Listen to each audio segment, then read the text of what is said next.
Oke, sekarang kita akan membuat kayak sampel data untuk nanti ini tuh sebagai database gitu ya. Nah, tetapi karena di sini kita belum masuk ke koneksi database, jadi kita bikin aja in memorinya kita gitu ya. Di sini misalkan gue pengen bikin datanya itu books gitu. Di sini isinya array of object. Terus di sini dia punya ID 1 misalkan, terus title-nya dia ada misalkan Node.js, kemudian description-nya misalkan dia learning not for beginner gitu ya. Terus koma, terus kita misalkan di sini copy, kita ganti ID-nya. ID 2, ID 3, ID 4, terus ininya ganti misalkan JS aja. Terus misalkan di sini apa lagi ya? Misalkan Python gitu. Terus misalkan di sini Ruby gitu. Di sini learning JavaScript, terus di sini learning Python, di bawah ini learning Ruby gitu. Misalkan kita save. Oke, nah ini tuh dia merupakan array of object. Nah ini tuh nanti kita akan representasikan sebagai database. Jadi kita anggap ini tuh nanti dia merupakan data books dari database-nya kita gitu ya, atau dari table books-nya kita gitu. Nah sekarang kita mau bikin root ini, root untuk ngeget si books-nya gitu.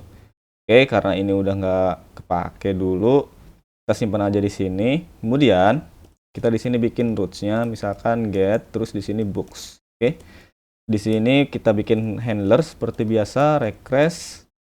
Oke, nah di sini kita akan mulai stepnya adalah, jadi ketika request dari klien masuk, yang dimaksud klien tuh kayak Insomnia ini, ketika kita ngehit ke sini, ini berarti request dari klien ya.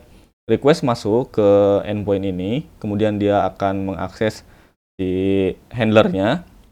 Kemudian proses pertama di sini, misalkan kayak kita akan mendapatkan data dari database gitu. Nah untuk sekarang kita pakai datanya dari sini ya gitu. Oke, nah sekarang kita akan mendapatkan data dari situ. Kita bikinlah misalkan variabel data yang ngambil datanya dari books gitu. Anggap aja buat sekarang books ini tuh si database ya, dari table books database gitu. Oke, nah setelah dia mendapatkan data dari database, kita akan nge-return gitu kan. Kita akan memberikan respons berupa JSON. Nah, di sini kita bikinlah responsnya, masukin dulu misalkan ke variabel result gitu. Result sama dengan kita bikin si objek yang ingin kita return gitu. Misalkan di sini si JSON-nya message yang pertama adalah status. Misalkan ini statusnya oke. Terus yang kedua, misalkan si datanya nih, datanya kita balikin ngambil dari variabel data. Jadi nanti si response JSON-nya itu ada key status yang artinya yang value-nya oke, kemudian ada key data yang isinya itu data-data dari si books gitu ya.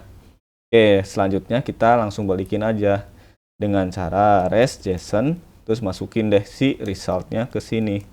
Kita save. Nah, kalau sekarang kita mengakses endpoint books, kita bakal ngedapetin data ini nih, status oke, sama datanya books yang ini. Tuh ya. Oke, kita coba aja di sini ganti jadi books. Kemudian kita send. Nah, sekarang dia udah dapet nih di datanya.